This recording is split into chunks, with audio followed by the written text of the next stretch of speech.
Tweet of the week goes to Alexis Nicole James. Cristen Conger, almost 100,000 subscribers. Woot woot. Woot woot indeed, because hopefully by the time this video is reaching your eyeballs, it will be 100,000 subscribers, in which case 100,000 thanks yous. And thanks yous. I just said thanks yous. And now I just said thanks excuse. If it's not 100,000 yet, well, 100,000 thanks excuse anyway. I got a gratitude attitude.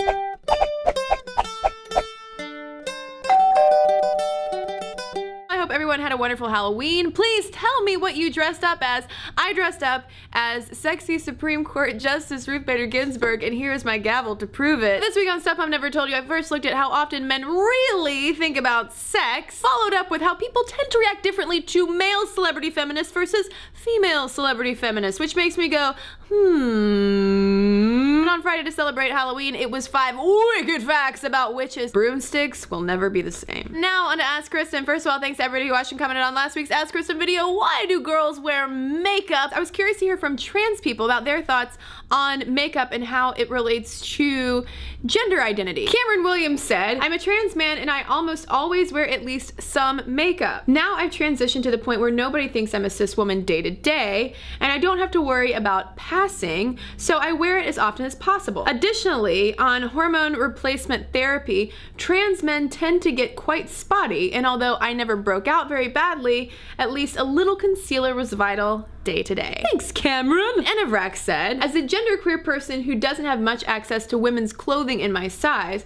makeup tends to be the only way for me to outwardly express my gender. I love how different I can make myself look like any other sort of body modification, except I can wash mine off at the end of the day. And I think that is a lot of why women do enjoy using makeup and experimenting around with makeup, because it is a type of body modification that you can change up. Along similar lines, this week's Ask Cristen question is coming from Mish Shell. Can you talk about how people automatically assume that just because someone is good looking, that he or she is stupid? What's interesting about this question of why do we think that really attractive people are really not so intelligent is that when it comes to psychological studies and people's perceptions of attractive people, it's actually just the opposite. We tend to ascribe more positive traits, including intelligence, to the more attractive folks around us. And this is something that psychologists call the halo effect. We extrapolate these lovely features that we see onto things that we cannot see, such as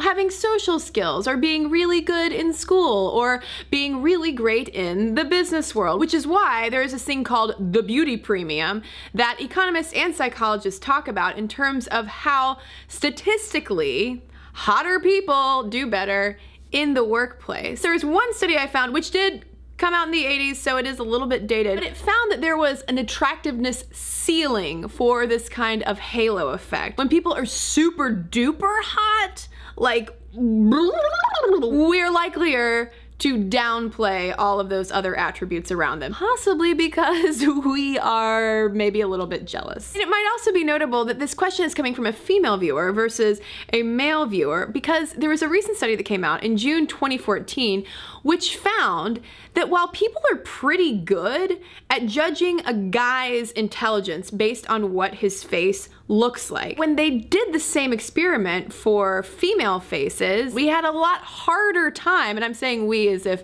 I was all of the participants in this study, assessing a woman's intelligence based off of her face. I wonder if this has to do with something that another researcher in a separate study called the dumb blonde hypothesis. And what the separate study did was examine how successful people's job applications were when they included photographs of themselves. And if super handsome guys included photographs of themselves with their job applications, they were much likelier to get a callback. Whereas if really attractive women included photos of themselves with their job applications, they were much less likelier to get a callback because of what that researcher termed the dumb blonde hypothesis, that assumption like Michelle is asking about. I do think that there is a very similar stereotype focused on men, but I think that it's not so much the hotness of his face, but rather the muscularity of his body that can incite a similar kind of